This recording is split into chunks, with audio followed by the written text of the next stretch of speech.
इस वक्त में चीन में है, चाइना में है। उसी चीन में जिस चीन को लेकर के अभी पहलगाम हमले में ये कहा गया, सेना के अधिकारियों की तरफ से कहा गया कि पाकिस्तान तो सिर्फ फ्रंट फुट पर था, बाकी पीछे से सारा उसका तंत्र काम कर रहा था चीन का। और चीन को लेकर के खुद प्रधानमंत्री नरेंद्र मोदी ने हाल में ही कहा था कि चीन से छोटे छोटी आंख वाले गणेश जी आ रहे हैं, और अब खुद प्रधानमंत्री नरेंद्र मोदी वो चीन गए हैं। लेकिन सबसे बड़ी बात यह है कि चीन जब प्रधानमंत्री नरेंद्र मोदी पहुंचे तो बॉडी लैंग्वेज, वो केमिस्ट्री, और खास तौर पर इस वक्त में एससीओ समिट में जब हिस्सा लेने के लिए नरेंद्र मोदी साहब गए हैं तो पाकिस्तान के प्रधानमंत्री, आप नोट करो, इनको इस बार बिजली कड़कने का भी मौका नहीं दिया। जो बिजली कड़कती है, इस बार कड़कने का नहीं मौका दिया, इस बार सीता फड़कने का मौका दिया है। उल्टा जलील हुआ जाके। मंत्री नवाज शरीफ वो भी पहुंचे, और सबसे बड़ी बात ये कहा जा रहा है कि दोनों को एक जैसा प्रोटोकॉल मिला है। जरा देखिए एक बार, ये दो तस्वीरें हैं। एक तस्वीर जिसमें प्रधानमंत्री नरेंद्र मोदी का स्वागत किया गया, उनको वेलकम किया गया, ये उस वक्त की तस्वीरें हैं, और दूसरी तस्वीर ये उस वक्त की तस्वीरें हैं जब पाकिस्तान के प्रधानमंत्री को वहां पर वेलकम किया गया। सबसे बड़ी बात यह है कि नरेंद्र मोदी, उनकी एक वीडियो में आपको सुनाने वाला हूं, वो खुद कहते थे कि लाल आंख दिखाने की जरूरत है। ऐसे लोग जो हमारे सैनिकों का सिर काट करके लेकर के जाते हैं, उनके साथ में प्रोटोकॉल निभाने की जरूरत नहीं है, उनके लिए रेड कारपेट बिछाने की जरूरत नहीं है, और ऐसा करके देश के लोगों पर, उनके जख्मों पर नमक छिड़कने का काम कर रहे हैं। ये प्रधानमंत्री के शब्द हैं। और आज खुद प्रधानमंत्री नरेंद्र मोदी वो चीन जाकर के शी जिनपिंग से, चीनी राष्ट्रपति से हाथ मिला रहे हैं। अब इसको लेकर के प्रधानमंत्री नरेंद्र मोदी की जो यात्रा है, इसको लेकर के अंतरराष्ट्रीय मीडिया ने क्या कहा है, क्योंकि यहाँ की मीडिया का तो स्तर आपको पता है। यहाँ की मीडिया तो ऐसी है कि मोदी जी अगर उल्टी करवट होकर के सोएंगे तो भी मास्टर स्ट्रोक है, और अगर दाएं सोए बाएं सोए कैसे भी सोए मास्टर स्ट्रोक है। बिल्कुल भाई, मास्टर स्ट्रोक है। मतलब आप नोट करो, ये इनका जो मीडिया है वो किंग को खुश करता है, वो एक हिंदू को खुश करता है। हिंदू की एक आम मेंटेलिटी ये कि सीता वहां से रावण से चिदवा के आ गई, ये भी मास्टर स्ट्रोक था, क्योंकि वहां के बच्चे यहाँ पे दौड़े। रावण लक्ष्मण की गांड मारते रहे, ये भी एक मास्टर स्ट्रोक है। तो इनके यहाँ तो चिट भी मास्टर स्ट्रोक है, पिट भी मास्टर स्ट्रोक है। अगर मोदी जी उधर मुंह करेंगे तो भी मास्टर स्ट्रोक है, इधर मुंह करेंगे तो भी मास्टर स्ट्रोक है, पानी पिया तो भी मास्टर स्ट्रोक, और खाना खाया तो भी मास्टर स्ट्रोक। यहाँ तो मास्टर स्ट्रोक है। तो यहाँ की मीडिया के बारे में तो क्या ही बात करें। अंतरराष्ट्रीय मीडिया इसको लेकर के क्या कह रही है? अंतरराष्ट्रीय मीडिया ने दोनों नेताओं की मुलाकात पर क्या कुछ लिखा है, बीबीसी, अल जजीरा और बाकी जगह पर क्या कुछ रिपोर्टिंग इसको लेकर के हो रही है, इस पर भी बात करेंगे। लेकिन उससे पहले जरा तस्वीर देखिए। ये तस्वीर देखिए किस तरीके से आपको यहाँ पर बॉडी लैंग्वेज समझ में आ रहा है, इस बात को देखिए। और बॉडी लैंग्वेज, सबसे बड़ी बात यह है कि नरेंद्र मोदी साहब वो केवल हाथ मिलाते हुए नजर आए। गले मिलने की जो तस्वीरें निकल करके सामने आती है, नहीं तो अब क्या चुपे लगवाते हुए दिखेगी तुम्हें? वो गले मिलने वाला, वो तो इंग्लैंड का जो प्राइम मिनिस्टर था, मोरिस जो भी नाम था, उसने सीधा कर दिया था। गले मिलने आया, बोला चल हट पजीत दूर हो। तो मोदी जो है ना वो सीख भी रहा है। अभी लास्ट जलालत इसकी इंग्लैंड में हुई थी, तो उस जलालत से इसने दो चीजें सीखी है कि गले नहीं मिलने, शाह से ज्यादा शाह का वफादार नहीं बनना, वो नहीं लटकू टाइप का जो होता है, लटकू नहीं बनना। क्योंकि लटकने में जो इनको ऑपरेशन सिंदूर में हाल हुआ, एक भी नहीं आया जिनके लटके थे। डोनाल्ड ट्रंप के साथ में या बाकी किसी भी नेता के साथ में जब प्रधानमंत्री जाते हैं या सऊदी अरब जाते हैं, तो वहां पर मुस्लिम शासकों से गले लगने की जो तस्वीरें निकल करके सामने आती है, चीन में वैसा नहीं हुआ है। तो ये क्या शी जिनपिंग की तरफ से ऐसा करने से मना किया गया था, या नरेंद्र मोदी जो है उन्होंने खुद इसको लेकर के मना कर दिया? ये अपने आप में बड़ा सवाल है। लेकिन प्रधानमंत्री नरेंद्र मोदी, उनकी और शी जिनपिंग की गले मिलने की तस्वीर नहीं आई है, हाथ मिलाने की तस्वीर आई है। कांग्रेस कह रही है कि पजामा देखो बैंचोद का, जैसे पिंक पैंथर की टांगे नहीं थी, वो इस तरह की जिसकी टांगे है, अजीब सी थाईज है इसके, उस पे भी चूड़ीदार पजामा पहनता है। चूड़ा है ये एक नंबर का। भाई आप खुद जो है वो लाल आंख की बात करते थे, और आज आप जो है वो जाकर के वहां पर हाथ मिला रहे हैं। सबसे बड़ी बात यह है कि जिस वक्त में, एक बात आप लोग को ये माननी पड़ेगी, हिंदुओं की एक बात माननी पड़ेगी कि हिंदू जो है बनिया, हिंदू बनिया, वो बहन बेटी पेश करके किस तरह लोगों को मनाता है, आप ये नोट कर सकते हो। मतलब थूक के चाटना एक अलग बात होता है, मरवा के उसी जगह पे जाना ये सिर्फ हिंदू और इंडियन में माना जाता है। क्योंकि आज से तकरीबन इस ऑपरेशन सिंदूर से पहले इनके वहाँ पे हेडलाइन ये थी कि अमेरिका पहुंचा तो चीन मतलब ठहराया, आज चीन में हम मोदी पहुंचा तो अमेरिका ठहराया। तो ये भी आप नोट कर सकते हो, ये फजूल की सेंटर ऑफ ग्रेविटी बनते हैं।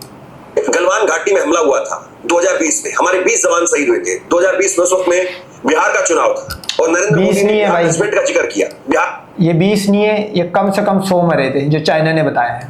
के 20 जवानों का जिक्र किया, कर्नल संतोष बाबू उनकी शहादत का जिक्र किया, और अब कांग्रेस पार्टी जिक्र कर रही है। ये तस्वीर आप देखिए, हमारे 20 जवान जो गलवान घाटी में शहीद हुए थे, जाबाज जवान। कर्नल संतोष बाबू है, नायब सूबेदार नंदूराम सोरेन, नायब। और ये कोई आम मौत नहीं मरे थे, आप समझ रहे होगे कि फौजियों के दरमियान हुई तो गोली बारूद से मरे, नहीं, इनको डंडों से मारा था चीनी फौजियों ने। सूबेदार मनदीप सिंह, सूबेदार सतनाम सिंह, हवलदार के पलानी, हवलदार सुनील कुमार, हवलदार विपुल राय, ये हमारे 20 जवान हैं जो उस वक्त में शहीद हुए थे। और नरेंद्र मोदी साहब को आप सुनिए, वो जब विपक्ष के नेता थे तो किस तरीके से प्रोटोकॉल की बात करते थे और कैसे बताते थे कि हमारे देश के लोगों के जख्मों पर नमक छिड़का जा रहा है। चाइना के साथ उनकी जो हरकतों के खिलाफ आवाज उठानी चाहिए थी, लाल आंख कर करके चाइना को समझाना चाहिए था, उसके बजाय कहते क्या है, ये प्रोटोकॉल है। मैं देश के नौजवानों को पूछता हूं, जो मेरे देश के जवानों के सर काट ले, क्या उनके साथ प्रोटोकॉल होता है? क्या मेरे देश के जवानों के सर काट ले, उनका प्रोटोकॉल होता है? क्या ये हिंदुस्तान की जनता को उसकी पीड़ा पर, उसके गांव पर नमक। 3 महीने पहले तुम्हारे अकॉर्डिंग पाकिस्तान ने पहलगाम में कोई 28 कुत्तों को 1000 अफसरिया योजना यानी कि कुत्ते की मौत मार दिया। उनके साथ तुम क्रिकेट खेल रहे हो, तो तुम तो थूक के चाटने की तुम्हारे भगवानों से लेके तुम्हारी आज तक की हिस्ट्री है। रखने का काम है कि नहीं?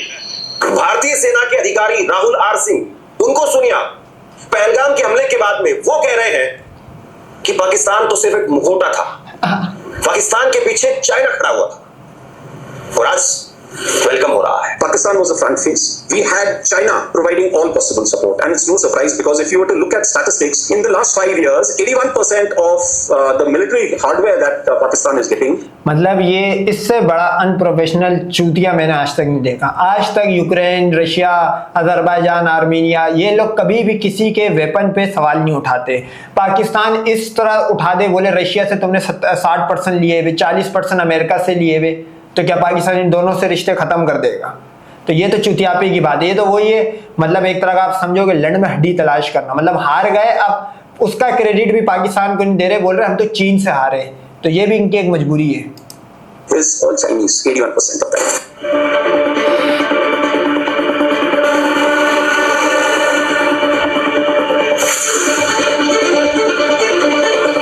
याद करिए पहलगाम हमले के वक्त में किस तरीके से लोगों के अंदर उबाल था, और एक खास तबके की देशभक्ति तब कितना उछाल मार रही थी। और अब ये खास तबका वो है लंड भक्तों का, जो राम जय, लोड़ा राम जय, सीता की फटी चूत लिखता है कमेंट सेक्शन में, ये उनकी बात कर रहे हैं। सोचिए कि उनकी देशभक्ति कहां चली गई है। अभी अभी एक बयान निकल करके सामने आया है सेना के अधिकारी, वो कह रहे हैं कि केवल 50 हथियारों की जरूरत थी और पाकिस्तान उसको सबक सिखाया जा सकता था। ऑपरेशन सिंदूर के 50 तुम लोग को 50 की जरूरत होगी, हमें सिर्फ 20 की जरूरत थी कि तुम्हारी पूरे 100 करोड़ हिंदू जो थे ना मलिया मेट हो जाते। महीने बाद इंडियन एयरफोर्स ने बड़ा दावा किया। एयर स्टाफ के vice chief air marshal Narmadeshwar Tiwari ने कहा है कि 50 से भी कम हथियारों की मदद से हम पाकिस्तान के साथ में संघर्ष को खत्म करने के काम। ये एयर जो इनकी है ना एयरफोर्स, उसकी बात पे तो मैं ये समझता हूँ कि इनके भगवान भी जमीन पे उतर आए ना, नॉन एग्जिस्ट भगवान भी आ जाए ना, तो भी यकीन नहीं करेंगे। मतलब 3 महीने बाद उस चूतिए को सिखड़े को 4 महीने बाद याद आ रहा है कि उसने भी 6 जहाज गिराए। अच्छा नंबर ऊपर नीचे भी कर लेता, मतलब उससे कॉपी भी सही तरह नहीं हो, भाई तू 1 नंबर बढ़ा दे या 1 नंबर कम कर दे। बोला भी अगले ने, बोला मैंने भी 6 गिराए, तो वो 6 बराबर करना चाह रहा था, लेकिन ऐसा हुआ नहीं, दुनिया ने उल्टा मजाक उड़ाया। दो बातें यहाँ पर समझनी बहुत जरूरी है। कांग्रेस क्या कह रही है, बीजेपी क्या कह रही है, क्या है क्या नहीं है, ये सब अपनी अपनी जगह पर राज लेती है। लेकिन आप जरा इस बात को समझिए, सेना माकूल तरीके से जवाब दे रही थी, लेकिन सीज फायर हो गया और उस वक्त में कहा गया कि अच्छा ये सेना करते रहते, तो ये सारा ब्लेम डालते मोदी पे। तो भाई फिर बात ये है कि उस टाइम वही रिपोर्ट सेना दे रही थी, वही रिपोर्ट तुम्हारा मीडिया दे रहा था। जब सीज फायर हुआ, सही है, सरेंडर करा तुम लोगों ने, तो उस सरेंडर का कसूरवार सिर्फ मोदी को क्यों बोल रहे हो?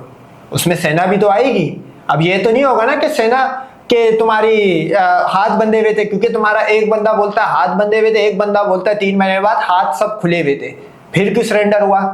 तो ये लिपा पोती कर नहीं पा रहे सही तरह। और ये देखो ये अंडवा क्या बोल रहा है कि सेना पूरा जवाब दे रही थी। कहने पर सीज फायर हो गया। ट्रंप ने ट्वीट भी किया था, ये तथ्य भी है।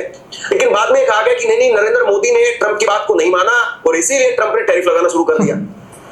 यानी सीज फायर पर एक तरीके से लोगों की भावना जो थी उसके अनुरूप काम, उसके जो है वो उलट काम किया गया, अनुरूप काम नहीं हुआ। दूसरी बात यह कि भारत को टैरिफ के तौर पर एक बड़ा झटका अमेरिका से मिला। तीसरी बात यह है कि चीन को लेकर के जो यार इस सेना में इनकी एयरफोर्स क्यों नहीं आती भाई? एयरफोर्स ने जो जलालत करवाई है 7 मई की रात को, इस जलालत की जो इब्तदा थी वो एयरफोर्स से हुई थी। 6 जहाज गिर गए थे, उस पर कोई भी गाय का मूत पीने वाला सीता की फटी चूस से निकला हिंदू सवाल क्यों नहीं करता भाई कि जहाज कैसे गिर गए? आपके तो 4.5 जहाज थे, पाकिस्तान का 4th जनरेशन जहाज था, फिर कैसे गिर गए PL-15 से? दोहरापन दिखा, उसमें भी आप जो फिर पलट गए हैं। अब यानी चीन से कोई बात हो रही है, प्रधानमंत्री नरेंद्र मोदी ने शी जिनपिंग को भारत आने का न्योता दिया है। प्रधानमंत्री नरेंद्र मोदी, उनका बयान मैं आपको सुनाऊंगा, वो कह रहे हैं कि जब सेना पीछे हट गई है, यानी जो सैनिक है उनकी वापसी हो गई है, उसके बाद में हालात सब कुछ ठीक है, नॉर्मल है। पिछले साल कजान में हमारी बहुत ही सार्थक चर्चा हुई जिसने हमारे संबंधों को सकारात्मक दिशा दी। सीमा पर सैनिकों की वापसी के बाद में शांति और स्थिरता का माहौल बना हुआ है। ये प्रधानमंत्री नरेंद्र मोदी उन्होंने जवाब दिया है, उन्होंने आधिकारिक बयान शी जिनपिंग के सामने वहां पर दिया है। अब सैनिकों की वापसी की जब आप बात करते हैं तो क्या हमारे सैनिक भी वापसी हुए हैं? ये भी सवाल जो बार बार उठता है। गलवान में शहीद हुए 20 जाबाज सैनिक, पहलगाम में शहीद हुए 26 भारतीय नागरिक, पुंछ में शहीद हुए 17 निर्दोष भारतीय नागरिक। जब आप चीन पहुंचे होंगे मोदी जी, तो एक बार तो आपके जहन में लोगों का ख्याल आया होगा, वैसे जिस निर्लज्जता से आप वहां के वीडियो आप नोट करो, ये रियासी में जो कुत्ते मरे थे जिस दिन पाकिस्तान इंडिया का मैच था, उनको भूल गई है। तो मैं ये चाहता हूँ पहलगाम का गम दूर करने के लिए इनके ऊपर एक और आपको कुछ ना कुछ करना पड़ेगा, जो भी करते ग्रुप पर डालकर पोस्ट कर रहे हैं, ऐसा लगता तो नहीं है। वाकई में लानत है आप पर। भारत और चीन के दोनों देशों के नेताओं की मुलाकात पर अंतर्राष्ट्रीय मीडिया क्या कह रहा है, इसको आप देखिए। अल जजीरा ने लिखा है, एससीओ समिट में अमेरिकी ट्रेड वॉर पर भारत और चीन संबंधों पर चर्चा। रॉयटर्स ने लिखा है, भारत और चीन आपसी संबंध सुधारने के लिए तैयार। बीबीसी ने लिखा है, ट्रंप के टैरिफ से परेशान भारत चीन ट्रेड को पटरी पर लाने की कोशिश में जुटे। सीएनएन ने लिखा है, ट्रंप से नाराजगी के बीच चीन में पुतिन मोदी का red carpet welcome. New York times ने लिखा है, एससीओ समिट में चीन दुनिया को अपनी ताकत दिखाएगा। अब यहां पर सवाल यही है कि क्या हम सिर्फ और सिर्फ किसी के मोहरे बन करके रह गए हैं कि पहले अमेरिका के साथ में अमेरिका की राष्ट्रपति को ये कहते हैं कि अब की बार ट्रंप सरकार और अमेरिकी राष्ट्रपति के साथ में दोस्ती की कहानियां किससे वो दुनिया भर में मशहूर किए जाते हैं कि नरेंद्र मोदी की दोस्ती है, वो बहुत शानदार तरीके से यहाँ पर हवन वगैरह हुए, वो सब बातें। और अब जो है वो चीन के साथ में गलबैया वो आगे बढ़ेंगी, चीन के साथ में पींग वो आगे बढ़ाई जा रही। हालांकि ऐसा नहीं है कि भारत और चीन के संबंध नहीं, तो ये तुम्हारा नया राम भगवान है ना, ये भगवान है। अब ये तुम्हारा हर सदी में इनका एक नया भगवान आता, कभी बाबर, कभी औरंगजेब, कभी ट्रम्प, इसका ये आप 10 साल का लगा लो। ये चीन है, शी जिनपिंग होगा भगवान। पहले से ही बहुत खराब थे। एक वक्त में कांग्रेस की सरकार के वक्त में नारा दिया गया था कि हिंदी चीनी भाई भाई, ये नारा भी दिया गया। और पड़ोसी से तो वैसे भी आपके संबंध अच्छे होने ही चाहिए। अब दुनिया भर में किस देश के साथ में क्या व्यापार कर रहे हैं, किस तरीके के आपके संबंध है, वो एक अलग बात है, लेकिन पड़ोसी के साथ में आपके संबंध अच्छे हर हाल में होने चाहिए। और इसीलिए कहा गया है कि हम दोस्त बदल सकते हैं लेकिन पड़ोसी नहीं बदल सकते हैं। पड़ोसी को आप कहां लेकर के जाएंगे? पड़ोसी तो पड़ोस में ही रहेगा। सबसे बड़ी बात यह है कि इस वक्त में जिस तरीके का माहौल बना हुआ है, और ऐसे माहौल में नरेंद्र मोदी उनकी विदेश नीति, उनकी सोच पर, उनके सरकार चलाने के तौर तरीके पर सवाल खड़े हो कि आप डोनाल्ड ट्रंप को टैकल नहीं कर पाए। अगर आपको चीन के साथ में जाकर के ही चीन से ही रिश्ते सुधारने थे, ट्रंप के साथ में चीजें आगे नहीं बढ़ सकती थी, तो कम से कम आप 2-3 महीने पहले अगर इस बात को भांप लेते तो हो सकता है कि चीन को अगर हम अपने पक्ष में ले लेते तो पाकिस्तान को और कड़ा सबक सिखाया जा सकता था। लेकिन आप सोचिए, दो तरफा वॉर में नरेंद्र मोदी एक तरीके से फंस गए थे। क्योंकि अगर डोनाल्ड ट्रंप की अब ये कथित तौर पर जो बात कही जाएगी कि सीज फायर रुकने वाली बात अगर वो नहीं मानते, तो हो सकता था कि फिर अमेरिका अपनी ईगो में, डोनाल्ड ट्रंप अपनी ईगो में वो पाकिस्तान को हथियार सप्लाई करना शुरू कर देता। चीन पहले से ही हथियार सप्लाई कर रहा, और ऐसे में पाकिस्तान वो केवल मुखौटा बन जाता और उसके पीछे 2 बड़ी महाशक्ति खड़ी होती और भारत को उन दोनों से, तीनों से बल्कि मुकाबला करना पड़ता। और ऐसे में सीज फायर वही एकमात्र रास्ता था। तो कुल मिलाकर के आपकी सोच, आपकी दूरदर्शिता, उसको लेकर के सवाल है। आप पहले क्या कहते थे, आज क्या कह रहे हैं, उसमें जो है वो कई बार ऐसा भी होता है कि 5 साल पहले कुछ हालात अलग थे, आज 5 साल के बाद में कुछ अलग हालात है। 5 साल पहले कुछ अलग तरीके से, जाहिर सी बात है कोई व्यक्ति सोचता होगा, 5 साल के बाद में उसने देश दुनिया को देखा, कुर्सी को समझा, कुर्सी के इर्द गिर्द की राजनीति को समझा, तो उसकी सोच बदल गई, ये कहा जा सकता है। लेकिन आपकी सोच तो 5 महीने भी नहीं टिक पाती है। लाल आंख वाले गणेश जी आ रहे हैं, ये तो नरेंद्र मोदी साहब ने हाल में ही कहा है। पहलगाम पर हमला हुआ और चीन उसमें पाकिस्तान के साथ खड़ा था, ये तो हाल में ही हुआ है। तो आपकी जो सोच है या आपकी जो विदेश नीति है, उसने कहीं ना कहीं आपको एक्सपोज कर दिया है। ये साफ तौर पर जो चीजें दिखाई दे रही है।